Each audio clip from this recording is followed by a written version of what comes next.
that you give up so naturally. You must have forgot you X me out entirely. Childish games, you just can't accept the truth. To make it worse, you would play the victim too. Insecure, surviving with a broken heart.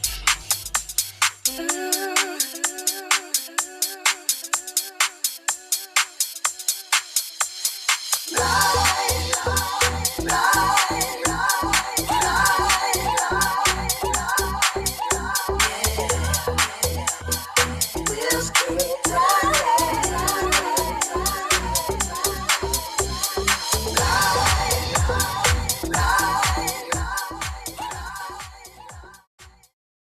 Welcome back to the second hour of LoveBabz, LoveTalk. I'm Babz Rawls-Ivy. It is Monday in the Elm. Oh, I was at Friday night.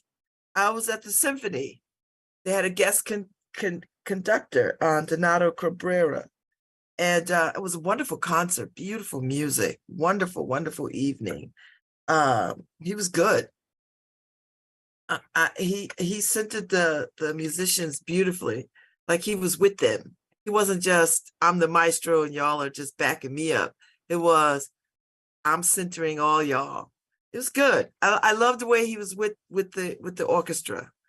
It was good. So anyway, New Haven Symphony Orchestra is interviewing 3 new music conductors.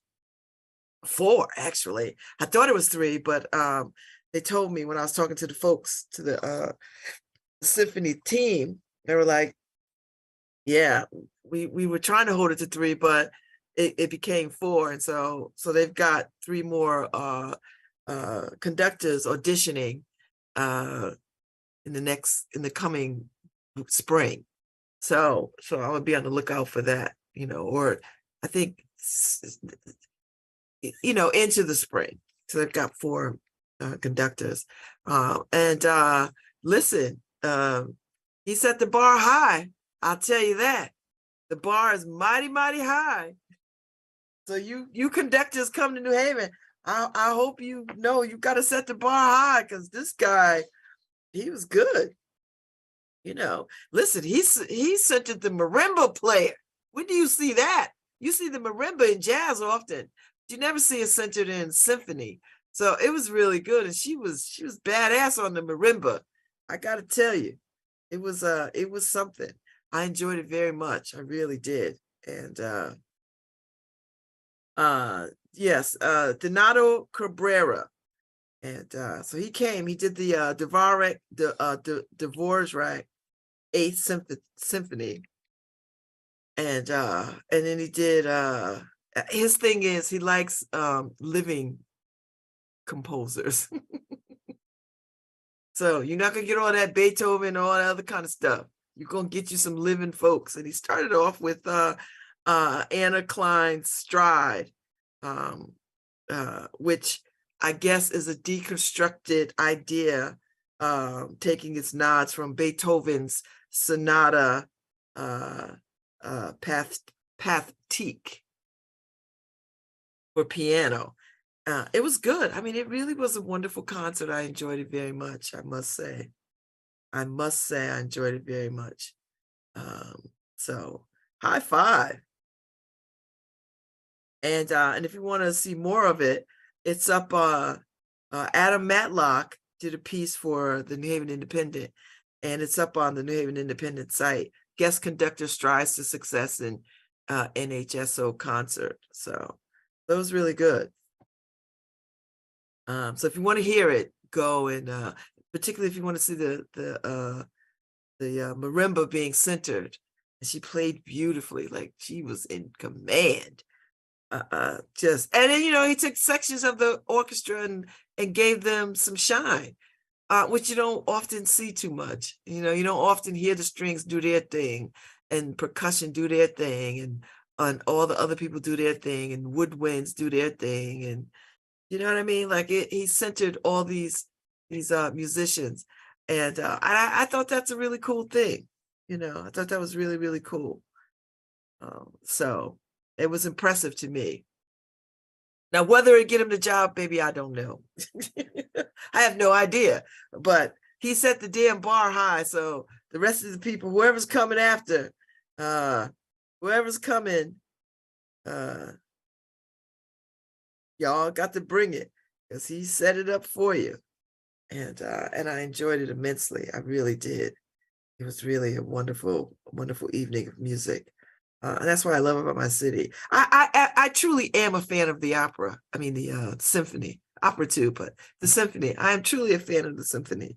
All that beautiful music is it's just so romantic and so thought-provoking and so just so timely, and it just makes me think all kinds of things when I'm sitting there listening to these pieces that were written, hundreds of years ago by people who were up against some of the same things that we're still up against, injustice and unfairness and privilege and money and, all the things. I mean, and they managed to write these beautiful pieces. A lot of it some of it in protest, some of it is in religious aspirations, some of it just reflecting the times of the day. So yeah, it was good. So I can't wait to the next concert. So whoever's coming up next,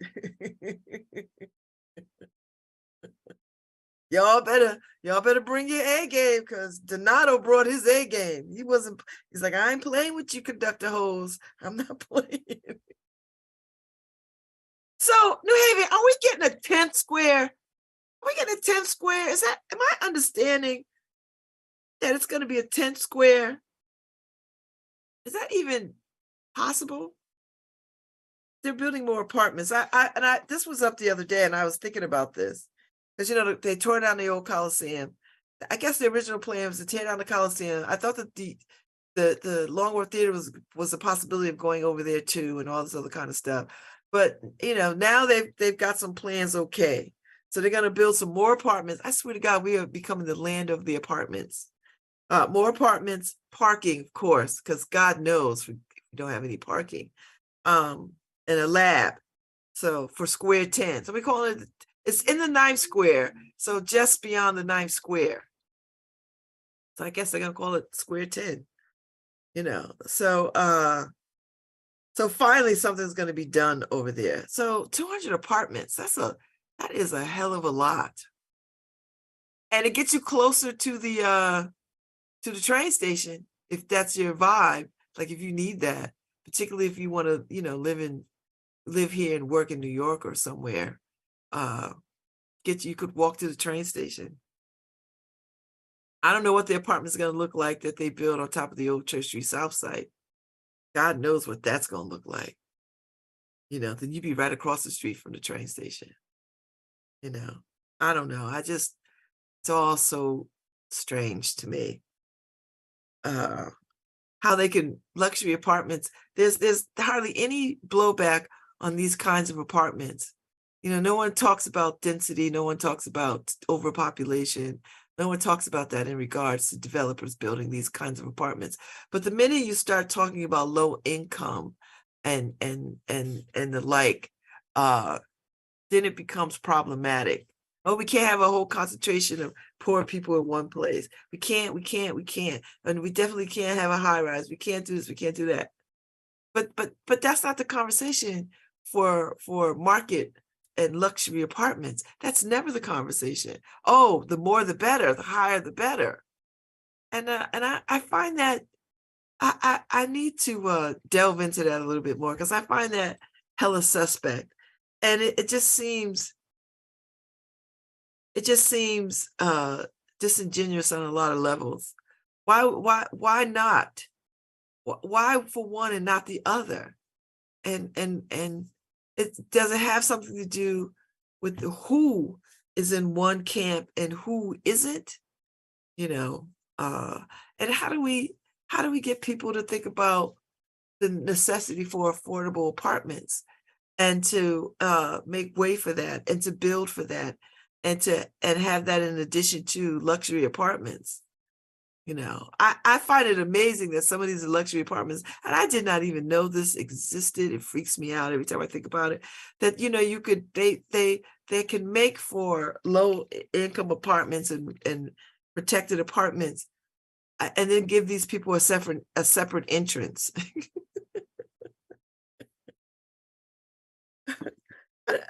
That level of segregation exists, like you go in one way and then the people who have paid for the luxury go in another way, because God forbid you mingle classes, you mingle class and race.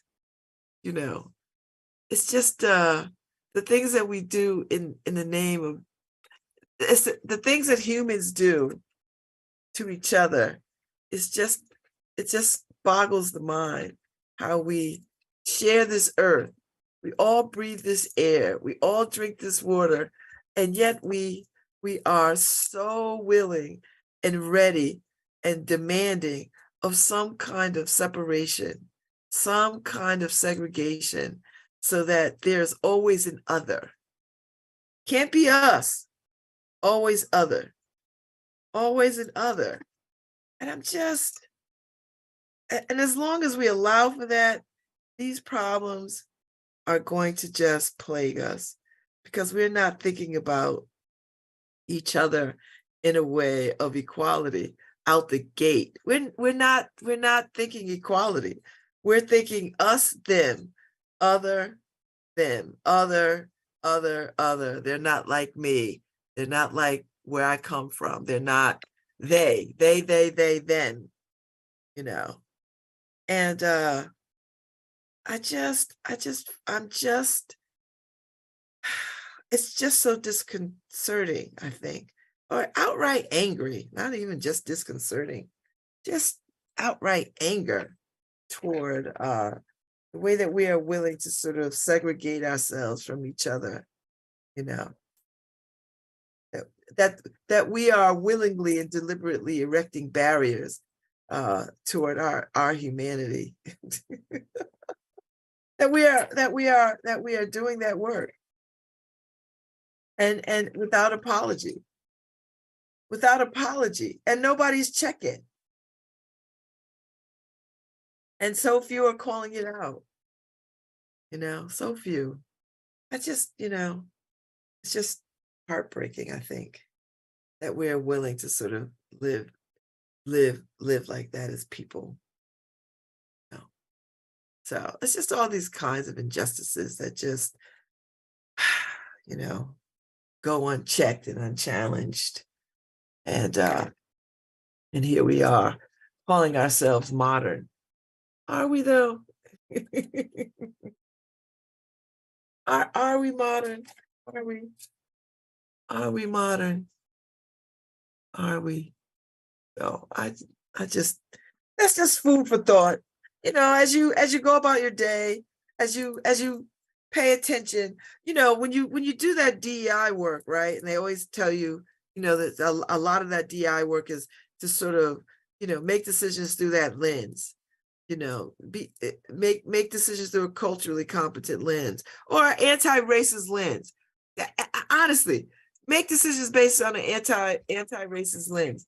And it is very difficult to do, because we have been conditioned to accept so much injustice, so much progress masquerading as justice and equality that it isn't.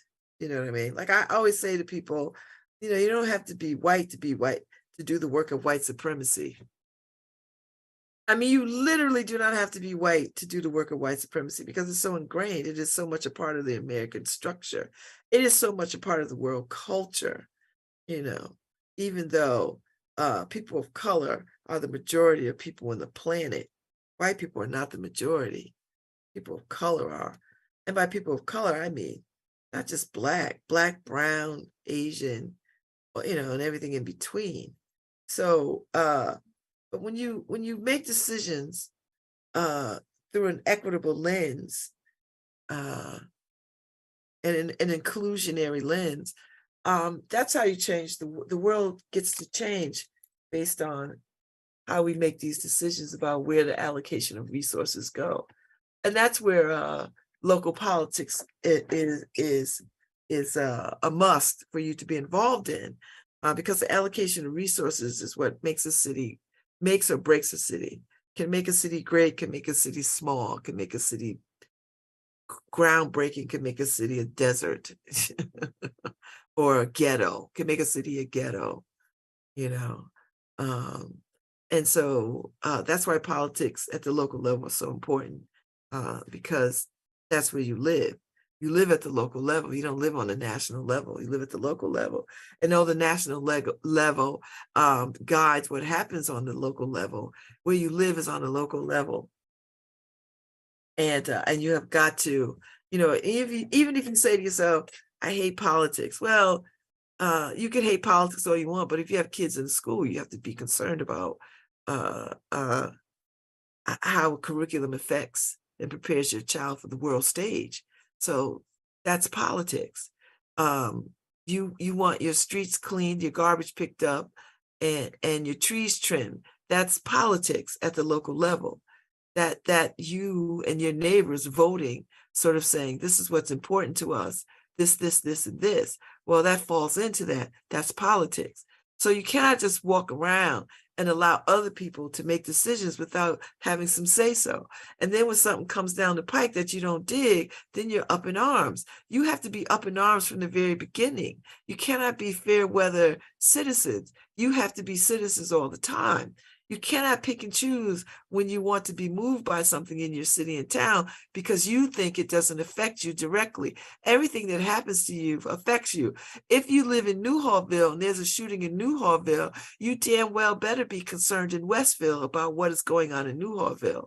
And if you live in the Hill, you better damn well be concerned about what's going on in East Rock because it affects you.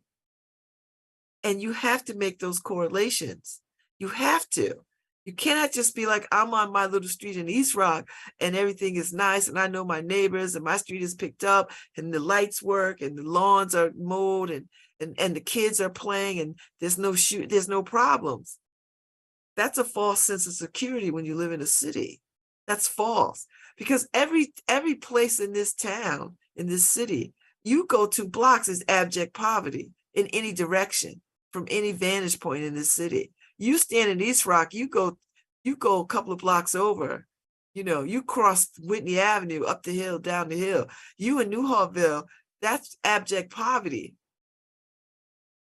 Seriously, or Dixwell Avenue, So we have to sort of understand that all politics is local and that we are so connected that we cannot divorce ourselves from what is happening to our neighbors in other parts of the city or across town or 2 blocks over.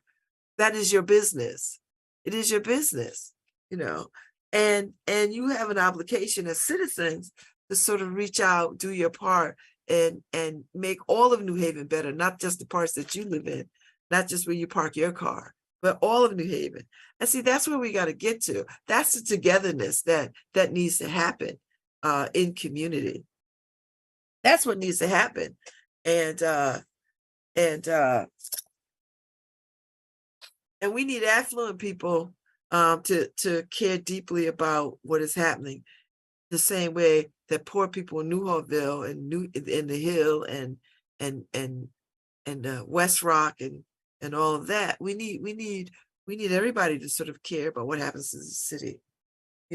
When they sweep the streets in Newhallville, this sweeping the streets in East Rock too, right? When they're picking up the garbage on Dixwell, they're picking up the garbage on McKinley.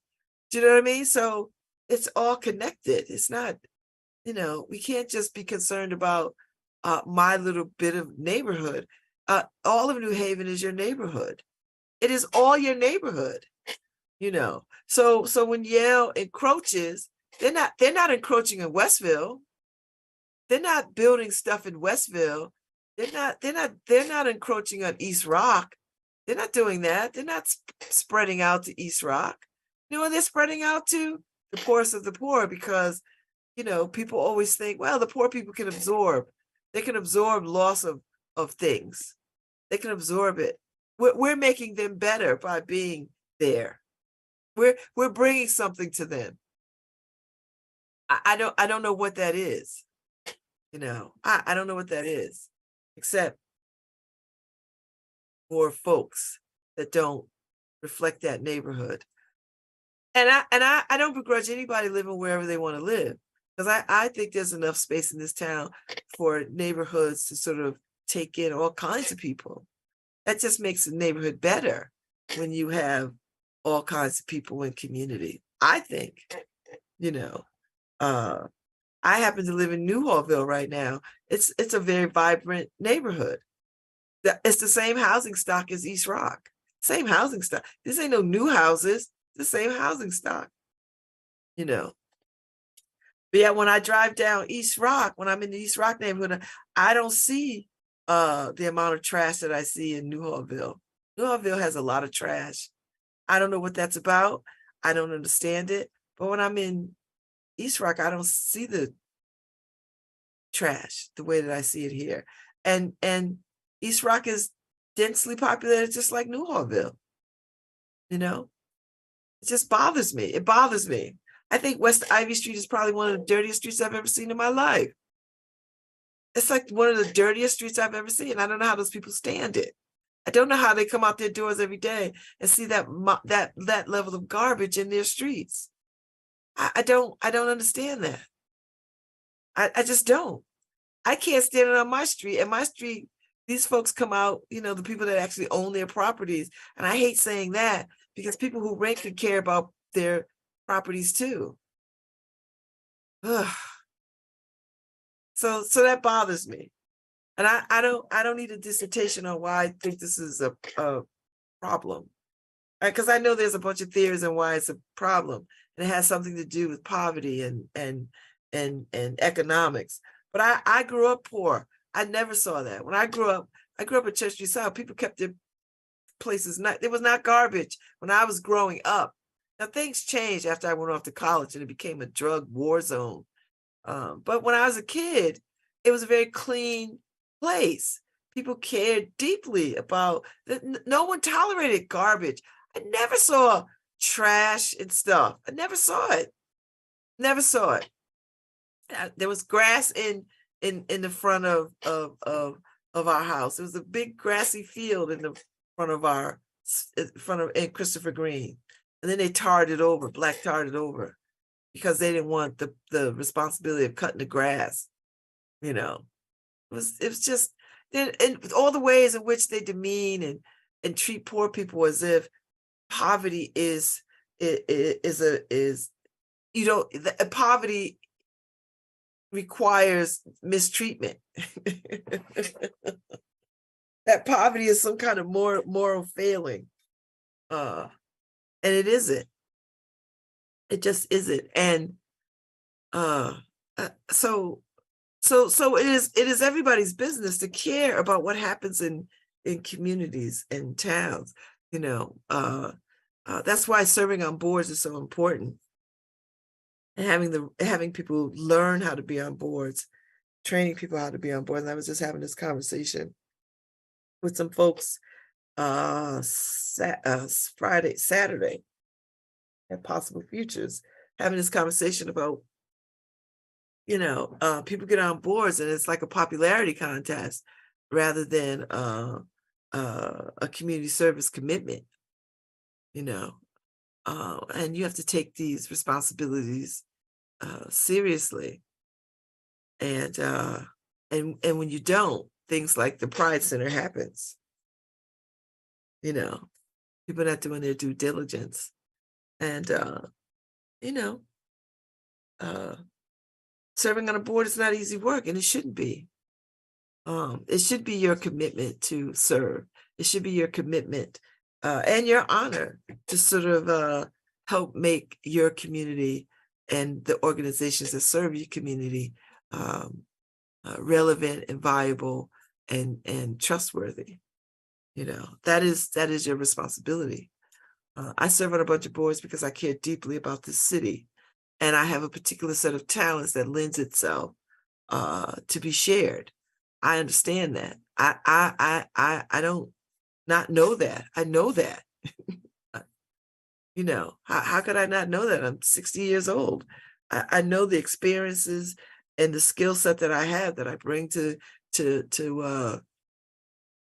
organizations, But my days on boards is coming to a damn end. I know that. But I have served. I've served on a great many boards in this city. Happily and lovingly served on boards. I was looking at my resume because I had to submit it for something. When you serve on boards, they need all that stuff. And I needed to update it. I was like, oh God, I'm still adding things to the resume. I'm still adding service to the resume. Yes, I am. And I'm proud of all the things that I got to do. And you learn. That's how you learn. You really do learn when you serve on boards. I mean, I came through a sorority, Delta Sigma Theta sorority, so I already know how to run a meeting. So I've come through that already, experienced, how to create agendas, how to run a meeting, how to move an agenda, how to get things done, how to coordinate board members, how to keep board members motivated, how to look at financials, financials like the budget and the allocation of resources, how to think about motivating board members to give and all that kind of stuff.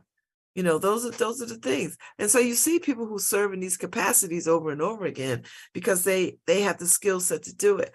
And they're good at it and they're asked to do it. Because if you kicked everybody off who have served on several boards, you would have nobody serving. And boards are already starting to feel, boards are already feeling like they are in need of new members, And everybody is busy. Everybody is busy. Oh, I'm busy. Yeah, okay. I get it. But, you get to have some say in how your world works, how your community operates and exists, And I'm still dreaming about things that I want to see. I'm still thinking about what else can I do? Oh, I want to get my hands on that, or I want to be a part of that thing over there. I still wake up energized about what can I do next? Like, where can I get involved? I'm still having that desire, which is, and then there's still the desire of like, I want to be on an island somewhere and just rereading books. before Alzheimer or dementia sets in. I want to be able to sit and read books and read more books. And I set that as a lofty goal. I haven't said 60 books in 1 year yet. I still have all of January to make that commitment. I was up reading last night because I'm still reading the Yellow House, and it's a memoir that reads like a damn novel.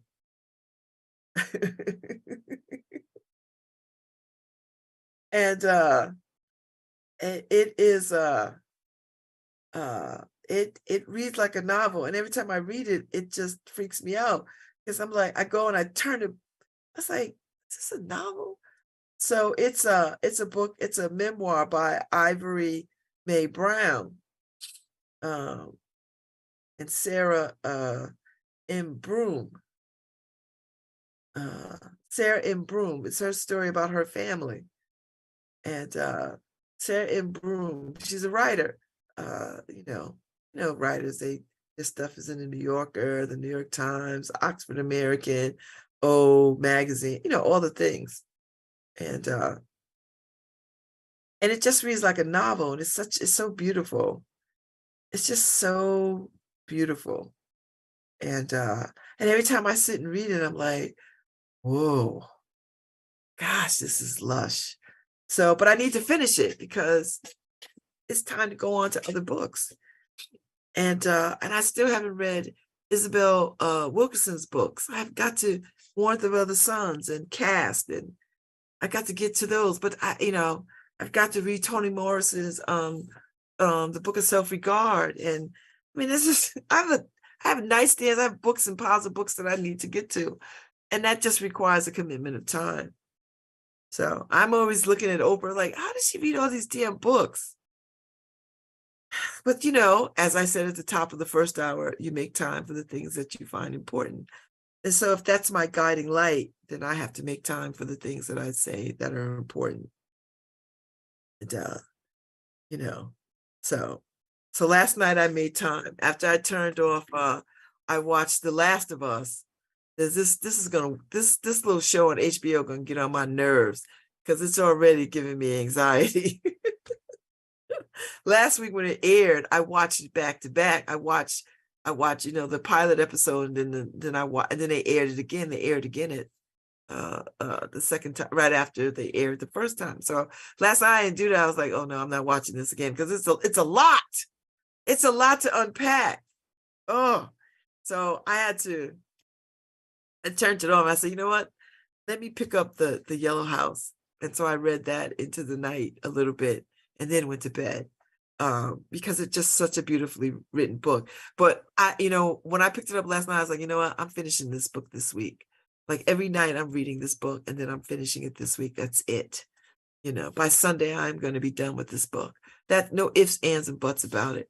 Because, I can record shows that I want to see. And I did last night. Because I was sitting up and I was watching House Hunters, and I was like, House Hunters International, which I have a thing for, which I have a vibe for. And I was like, nope, I'm not gonna do that. I'm gonna shut this off and I'm gonna read. Give myself a good 40 minutes. And so that's the new there. I'm gonna read every night. At the end of the night, I'm gonna read. And then I have this poem that is floating around in my head, and I'm trying to sort of keep it in the front of my memory. And I know I should be writing it down, and I probably should jot it down, and I won't get to it until later, but I should write it down. But I have a poem that is swirling in my heart and mind about revolutionary things, and I need to write it down. And oddly enough, last night when I didn't write it down, I was like, damn it, I know I'm not going to remember this damn poem, because it was formulating. Because, poems find you, and it found me. And then when I got up this morning, I was like, damn it, I knew I should have written it down. I'm too old to be playing this game. And then it floated back into my consciousness. And I was like, oh, there you are. I see you. There you are, a poem. You're there. And I know the poem is like, Babz, I'm not going to be doing this with you. And I'm like, okay, poem, you're not. I'm going to write you down, or at least write some words down so that when I see the words, it triggers you back into my consciousness, So everybody's got goals and dreams and aspirations, and I'm no stranger to that. So we'll see how this all plays out. I am a poet first and foremost, I believe. I like to believe that I am. So I'm about to wrap up and make my way over to the Schwartzman Center and hang out and hear what these people talking about, and take the tour, have lunch, and then I'm going to run over to the inner city and start curating content for the next edition. And then I'm gonna run over to Creative Arts Workshop and start the exhibition conversation. So it's a day, people. And then I have LSAT study group this evening. I got to get these games. I'm determined to get these games. I'm determined. And it's a lift, but that's all right. It's a path I want to go down. So we'll see where it takes me. Where do I go? I don't know. But we're gonna get on down the yellow brick road. We're gonna ease on down the road. So I'm on my way out. I will be back tomorrow. Y'all take it easy. I'll see y'all in these streets. Bye. Thanks, Harry. Hi, this is Babz Rawls-Ivy from New Haven, Connecticut, and you're listening to WNHHLP 103.5 FM, streaming live at newhavenindependent.org. If you feel that comfortable, you ain't gotta go nowhere. You ain't gotta go nowhere. You ain't gotta go nowhere. You ain't gotta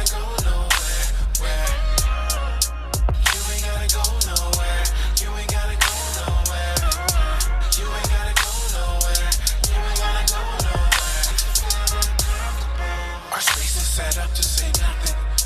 That's why you're here with me. These sheets create limitations. Strip down when you're next to me. You say that you want it, so show me you want it. I say that to say this to you. Let's do what we came here to do.